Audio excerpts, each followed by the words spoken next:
Gloom. Setiap levelnya dikurangi dari 30% menjadi 20%. Dan untuk mekanismenya diubah ya. Yang sebelumnya kan level Gloom maksimal akan memulihkan 50% waktu pengisian ulang Shadow Energy saat mengenai hero lawan. Sekarang diganti menjadi Gloom bisa memulihkan 20% waktu pengisian ulang Shadow Energy saat mengenai hero lawan. Berikutnya ada Kadita di buff. Untuk atributnya di buff ya. Movement speednya naik dari 240 menjadi 255. Skill satunya di adjust. Kecepatan dash-nya dikurangi ya dari 10 menjadi 8 saja. Tapi penggunaan mananya dikurangi dari 80 sampai 130 turun menjadi 55 sampai 80. Skill 2-nya juga di buff ya. Jeda airborne-nya dikurangi. Yang sebelumnya kan 1,1 detik. Sekarang menjadi 0,8 detik saja. Penggunaan mananya jadi lebih hemat juga. Yang sebelumnya 90 sampai 140 turun menjadi 75 sampai 100. Ultimate-nya juga di buff. Sekarang ultimate-nya hanya bisa dibatalkan oleh efek surprise ya.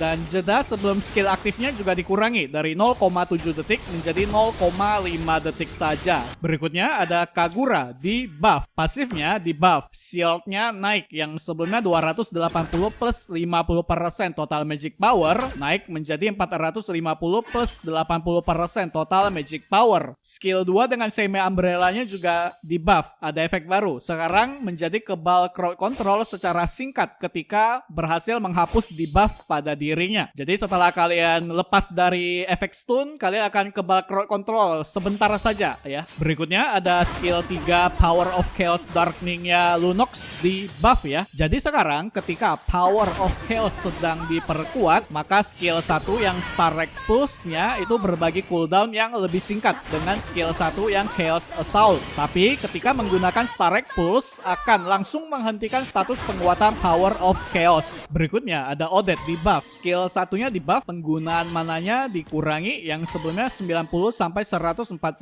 menjadi 80 sampai 105. Skill 2-nya di buff, mengurangi 25% jeda sebelum skill aktif dan menghapus jeda setelah skillnya aktif. Ultimate-nya di buff, penggunaan mananya jadi lebih hemat yang sebelumnya 200 sampai 280 turun menjadi 160 sampai 240. Berikutnya ada Roger di buff. Untuk basic attack-nya di buff, jadi menghapus jeda setelah basic attack dalam wujud manusianya. Skill satunya di buff, mengurangi 20% jeda sebelum skill satunya aktif dalam wujud manusia dan mengurangi 25% jeda setelah skill satunya aktif dalam wujud manusia. Ultimate-nya di buff, cooldown-nya dikurangi yang sebelumnya 9 sampai 4,5 detik turun menjadi 7,5 sampai